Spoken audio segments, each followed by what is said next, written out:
Allah Subhanahu wa taala berfirman di ayat ke-6 dan ke-7 surat Al-Fatihah, Ihdinas siratal mustaqim. Tunjukkan kami jalan yang lurus. Tunjukkan kami jalan yang lurus.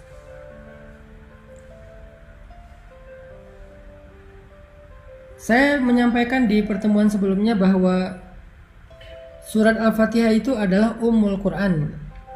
Ibunya Al-Quran 30 juz. Sehingga apa yang ada di dalam Al-Quran dari Alif Lam Mim sampai surat An-Nas itu semuanya dikandung maknanya di dalam 7 ayat surat Al-Fatihah.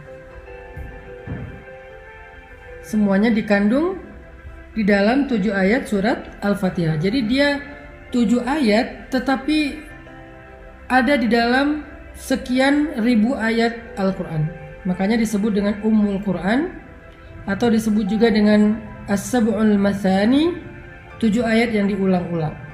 Salah satu di antara makna 7 ayat yang diulang-ulang, selain diulang-ulang di dalam sholat, juga berarti diulang-ulang penjelasannya, diulang-ulang pemaknaannya di dalam ayat-ayat yang lain di seluruh ayat Al-Quran. Ini ajaibnya surat Al-Fatihah. Makanya saya selalu bilang, siapa yang membaca surat Al-Fatihah maka seperti membaca 30 juz Al-Quran. Keutamaannya kayak gitu. Termasuk ayat ke-6 ketika Allah berfirman, Ihdinas siratal mustaqim. Tunjukkan kami jalan yang lurus. Jadi di sini teman-teman kita berdoa agar Allah tunjukkan kita jalan yang lurus. Kita minta, ya Allah, beri kami petunjuk. Tunjukkan kami jalan yang lurus. Gimana caranya kami hidup? Gimana caranya kami mengisi hari-hari kami? Gimana caranya kami bisa pulang kepadamu dalam keadaan selamat? Gimana caranya agar kami bisa sampai kepada Engkau? Gimana caranya agar kami tidak salah jalan? Tunjukkan kami jalan yang lurus. Apa pelajarannya di sini, teman-teman? Ketika kita meminta kepada Allah untuk ditunjukkan jalan yang lurus, di sini tuh ada sebuah pengakuan kalau kita nggak tahu jalan. Di sini tuh ada sebuah kesadaran, self-awareness, kalau kita itu merasa bodoh.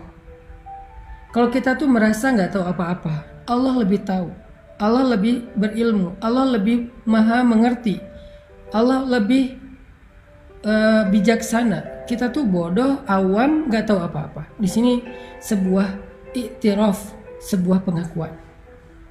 Sehingga kalau ada orang yang membaca ayat Ihdinas siratal mustaqim, tetapi dia merasa lebih tahu daripada Allah, berarti dia belum membaca Ihdinas siratal mustaqim.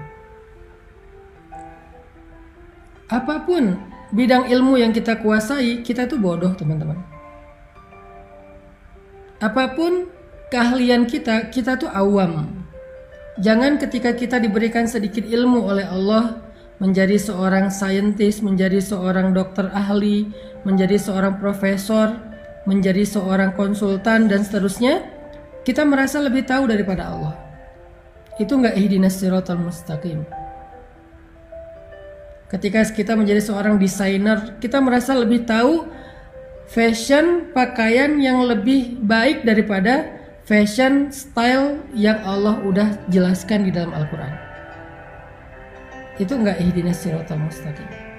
Orang yang benar membaca ihdinas siratal mustaqim itu ketika dia baca ihdinas siratal mustaqim, ya Allah tunjukkan kami jalan yang lurus, pada saat yang sama dia ngerasa bodoh.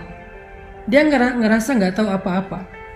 Dia ngerasa nggak ngerti apa-apa dan dia jujur minta petunjuk dari Allah yang kalau Allah beri petunjuk dia akan ikuti. Itu baru benar membaca Al-Fatihah.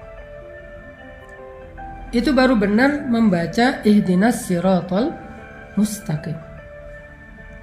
Tapi kalau dia baca Ihdinas siratal mustaqim, ya Allah tunjukkan saya jalan yang lurus, lalu Allah tunjukkan jalannya tentang masalah finansial, Bisa jadi kita seorang konsultan finansial.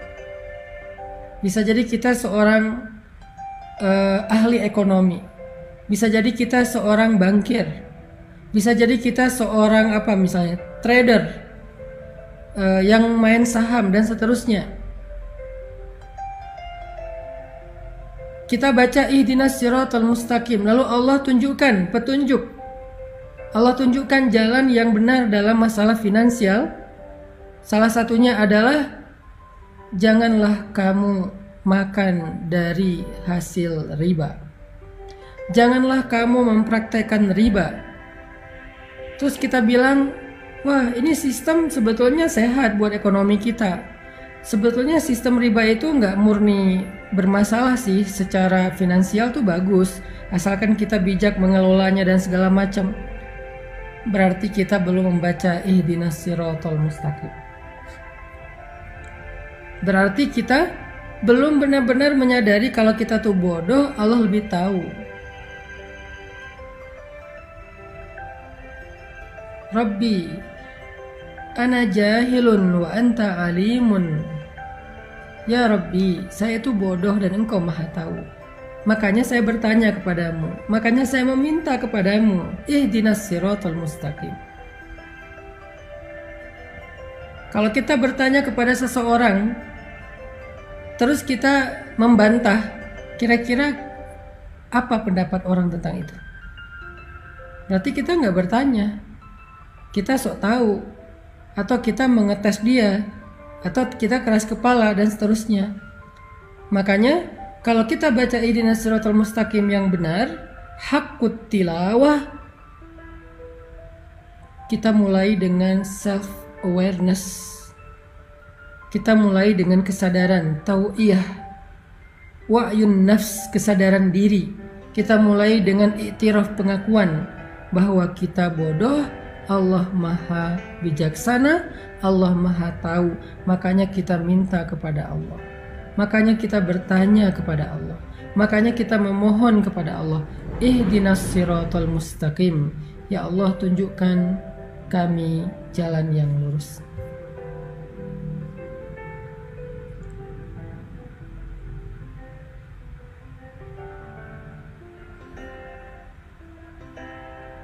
Itu poin pertama dari ihdinas siratal mustaqim.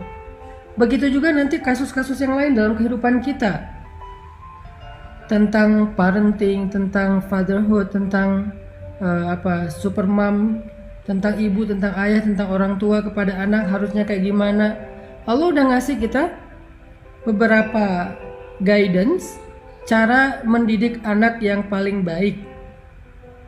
Terus kita sebagai konsultan parenting, konsultan pendidikan anak, nggak mau percaya dengan pendidikan, dengan konsep pendidikan atau petunjuk pendidikan yang ada di Al-Quran, bahwa mengajarkan Al-Quran dari kecil, mengajarkan sholat dari kecil dan seterusnya. Kita nggak percaya. Kita lebih percaya dengan kurikulum buatan kita sendiri, atau buatan manusia, atau buatan para ahli katanya. Berarti kita belum benar-benar punya self awareness saat membaca ihdinas siratal mustaqim.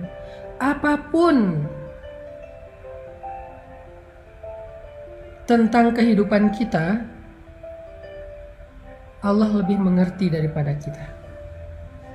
Para psikiater, para psikolog, ketika mendapatkan seorang pasien, seorang klien yang punya penyakit mental illness, sakit mentalnya, lalu Allah Subhanahu wa Ta'ala memberikan solusi di dalam Al-Quran, yaitu dengan memperbanyak sholat, sedekah, dan zikir. Di dalam surat Al-Ma'arij, manusia itu halu'a, jazu'a, manu'a, labil intinya, illal musallin, kecuali orang yang sholat dan dawam dengan sholatnya. Artinya memperbanyak sholat sunnah, ada terapi ibadah. Dia nggak mau menyarankan terapi spiritual karena dia nggak percaya dengan spiritual healing. Dia lebih percaya dengan psikologinya, dan psikologinya berasal dari Sigmund Freud, bukan berasal dari Al-Quran. Bahkan kadang-kadang bertabrakan teorinya. Berarti dia belum membaca ihdinas siratal mustaqim. Dia merasa lebih tahu daripada Allah. Padahal Allah bilang, wallahu ya'lamu wa antum la ta'lamun. Allah lebih tahu dan kalian tidak tahu. Huwa a'lamu bikum idh ansha'akum minal ard wa idh antum ajinnatun fi butuni ummahatikum. Dia lebih tahu daripada kalian sejak kalian diciptakan dari tanah atau kalian masih janin di dalam perut ibu-ibu kalian. La tuzakku anfusakum. Jangan merasa sok tahu, merasa udah paling pintar, kata Allah.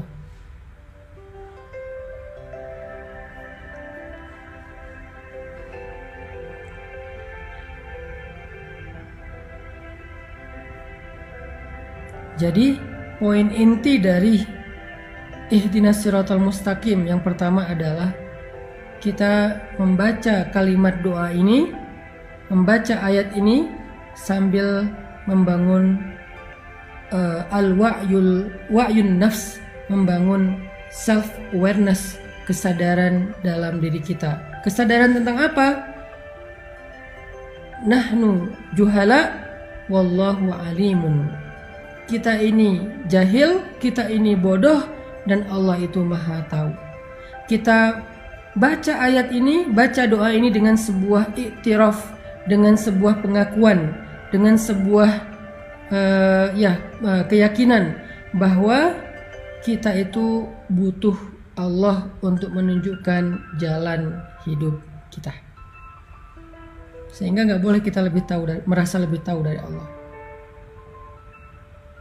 Baik masalah pribadi kita dalam hidup maupun masalah keluarga atau masalah sosial, masalah bangsa, masalah politik, masalah ekonomi, masalah dagang, masalah sains, apapun dari yang paling kecil sampai yang paling besar, kita merasa diri kita bodoh dan Allah itu yang maha tahu. Kita merasa diri kita itu awam dan Allah maha bijaksana, sehingga kita meminta dengan sungguh-sungguh dan tulus, ihdinas siratal mustaqim.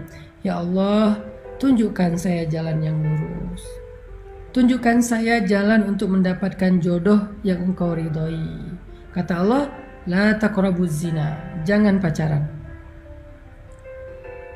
Kok la taqrabuz zina terjemahannya jangan pacaran? Ya, karena pacaran itu adalah langkah-langkah mendekati perzinaan. Mungkin nggak nikah menjadi perzinaan? Nggak mungkin, karena nikah itu justru menutup pintu zina. Nikah menutup pintu zina. Karena orang yang melakukan hubungan suami istri setelah menikah nggak disebut berzina, disebut malah di sisi Allah. Jadi menikah menutup pintu zina, sedangkan pacaran membuka pintu zina. Ada yang sampai masuk ke dalam jebakan syaitan itu dalam banget, jebakan syaitan itu jauh banget. Ada yang masuknya setengah, ada yang masuknya di depan. Pokoknya dia membuka pintu dosa besar. Sehingga Allah mengatakan la taqrabuz zina. Saya menerjemahkannya dalam bentuk tafsir, jangan pacaran. La taqrabuz zina, jangan pacaran. Kita bilang enggak kok, pacaran enggak gitu, enggak akan membuat kita sejauh itu. Saya ngertilah, saya insya Allah sanggup menjaga diri dan segala macam. Saya percaya kok sama anak saya percaya kok sama pasangan saya dan segala macam. Siapa yang lebih tahu, kita atau Allah? Siapa yang lebih mengerti, kita atau Allah? Sehingga kita balikin lagi kepada surat Al-Fatihah. Ihdinas siratal mustaqim. Tunjukkan saya jalan yang lurus ya Allah. Kata Allah dalam urusan jodoh, la taqrabuz zina, jangan dekati zina. Kalaupun itu menjadi jodohmu, maka kehilangan berkah. Nanti banyak masalah. Atau kalau kamu punya masalah, Allah gak akan terlibat dan membantumu. Tapi kalau kamu meninggalkan pacaran, kemudian dapat jodoh, ada masalah, Allah terlibat di dalam membantu masalah keluargamu. Allah pernah terlibat membantu Hafsah radhiyallahu anha ketika ada masalah dengan Nabi. Terlibat dalam membantu Khawlah bintu Sa'labah ketika dia dizihar oleh suaminya, ditalak dengan konsep zihar oleh suaminya di surat Al-Mujadilah. Allah membantu Hafsah di surat At-Talaq. Allah membantu Sayyidah Aisyah di dalam surat At-Tahrim, dan banyak lagi ayat-ayat Allah terlibat membantu permasalahan rumah tangga Nabi dan para sahabat. Kenapa Allah sampai turun tangan dalam masalah rumah tangga? Karena mereka memulai rumah tangga itu dengan cara yang Allah ajarkan, dengan petunjuk yang Allah tunjukkan. Ihdinas siratal mustaqim. Tapi ketika dia memulai rumah tangga itu bukan dengan cara yang Allah ajarkan, bukan dengan petunjuk yang Allah turunkan, nanti ketika ada masalah, Allah nggak akan terlibat. Dan itu hak Allah. Kita nggak melibatkan Allah kok dari awal. Kenapa kita maksain Allah terlibat di tengah atau di akhir? Kan nggak fair dong. Di awal ketika kita memulai hubungan rumah tangga, kita nggak melibatkan Allah. Kita pakai cara kita sok tahu. Nanti di tengah kita melibatkan Allah, kita maksa Allah, kok nggak bantu saya? Kan dari awal nggak kita libatkan. Kalau kita libatkan Allah dari awal, kita nanya, ya Allah, cara dapat jodoh yang benar itu gimana? Allah bilang, jangan pacaran. Terus caranya ta'aruf. Ta'aruf itu ada fikihnya. Ikuti aja fikih itu. Kalau belum berhasil, sabar dulu. Allah sediakan yang lebih baik. Kalau belum datang juga, sabar dulu. Berarti yang lagi disiapkan itu istimewa, makanya butuh waktu. Sampai ketemu, nanti ada masalah, Allah akan terlibat dalam menyelesaikan masalah kita atau bahkan membela kita. Karena kenapa? Kita libatkan Allah dari awal. Gimana melibatkan Allah dari awal? Ngikutin petunjuk yang Allah sudah turunkan. Ihdinas siratal mustaqim.